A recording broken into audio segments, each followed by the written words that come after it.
तो हेलो दोस्तों, कैसे हो? उम्मीद करता हूँ बहुत ही अच्छे हूँ। दोस्तों आज की क्लास से हिंदी का चैप्टर 8 लाया हूँ, काव्यखंड उषा कहानी। ठीक है, तो उषा का कहानी जो जादू टूटता है, कैसे टूटा है, इसके बारे में बताना चाहता हूँ। जबकि जादू टूटा है सूर्य की ओर होने, सूर्य जब उगता है इसीलिए टूटा है। इसलिए हम वीडियो भी बना रहे थे, सूर्य उग रहा है यहाँ पे धूप आ रहा था। चलिए बताइएगा, पहला नंबर क्वेश्चन है और आप सब लोग वीडियो के अंत तक बने रहना, तभी आपको समझने के पूरा कोशिश करना है और हम समझाने के भी बहुत ज़्यादा प्रयास करेंगे। ठीक है, पहला नंबर क्वेश्चन देखते हैं कि राम से क्या राख से लिपा हुआ चौका, राख से लिपा हुआ चौका यह किस शीर्षक कविता से बताया? उषा किनके द्वारा है?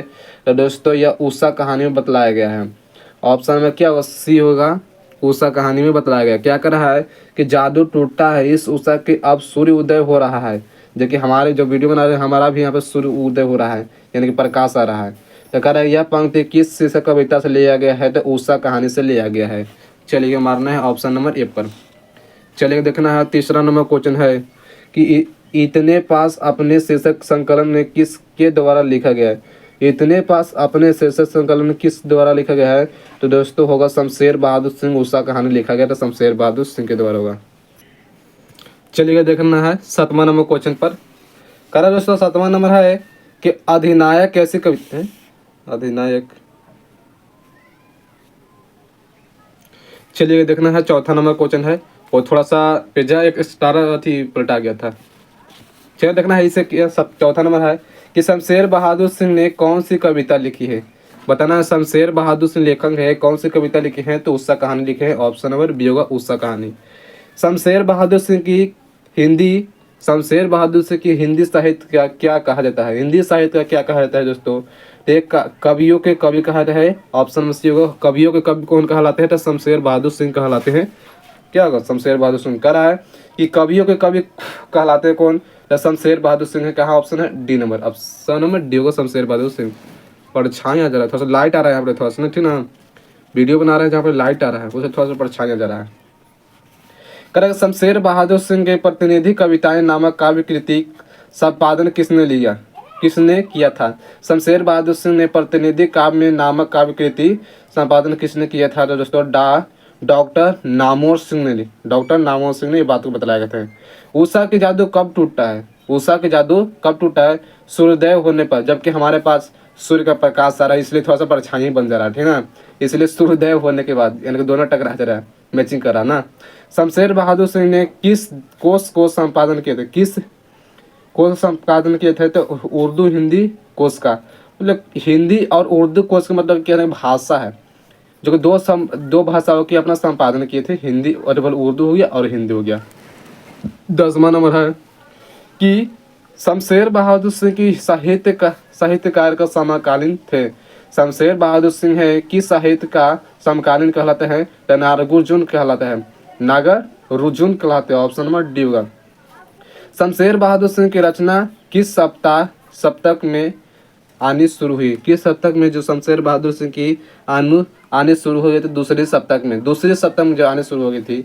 शमशेर बहादुर सिंह की सभ्यता रूप से यात्रा कब किए थे? सभ्यता रूप से यात्रा 1978 में किए थे। ऑप्शन नंबर बी 1978 में किए थे। चलिए, और 13 नंबर है कि शमशेर बहादुर सिंह की रचना क्या है? तो शमशेर बहादुर सिंह की उदिता है।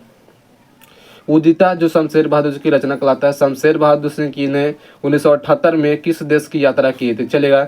14 नंबर की शमशेर बहादुर ने 1978 में दोस्तों सभ्यता रूस देश की जो यात्रा की थी 1978 में।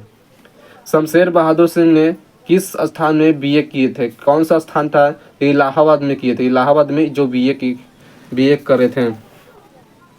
16 नंबर है, अरे भाई, कि शमशेर बहादुर सिंह ने संबंध किस विश्वविद्यालय से हो रहा था?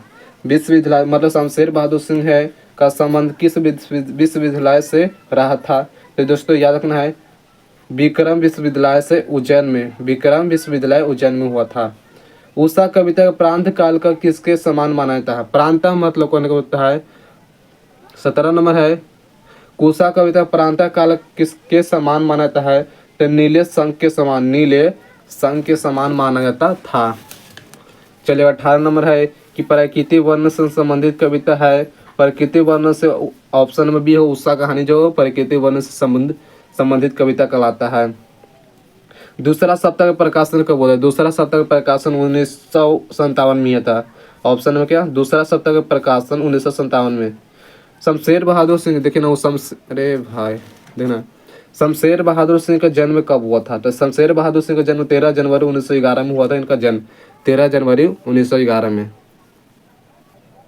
चलिए 21 नंबर है कि शमशेर बहादुर सिंह की पत्नी का नाम था। शमशेर बहादुर सिंह है, इनके पत्नी का क्या नाम था? धर्म देवी था। ऑप्शन में क्या होगा? बी होगा, धर्म देवी कहलाता था इनके पत्नी के नाम। कौन सी कृति है शमशेर बहादुर सिंह की है? बताना है। 22 नंबर की कौन सी जो कृतियां हैं शमशेर बहादुर सिंह की है? तो काल तुमसे, क्या है दोस्तों? काल तुमसे छोड़ छोड़ के मेरी। ऑप्शन नंबर सी होगा। 23 नंबर है कि नील जल में या किसी का गौर झिलमिल देह जैसे हिल रही है, यह पंक्ति किस से है? तो उषा कहानी के बारे में बतलाया गया है इस चैप्टर में। शमशेर बहादुर सिंह की रचना निम्नलिखित में से है। शमशेर बहादुर सिंह की लिखित क्या? टूटी हुई बिखरी हुई, टूटी हुई और बिखरी हुई लिखा गया है। प्रांतःकालीन आकाश कैसा है? तो यह नीले संग की जैसा, नीले संग की जैसा होता है। ऑप्शन नंबर बी होगा। किसकी जादू टूटा है दोस्तों? तो उषा के टूटा है। ऑप्शन नंबर बी होगा।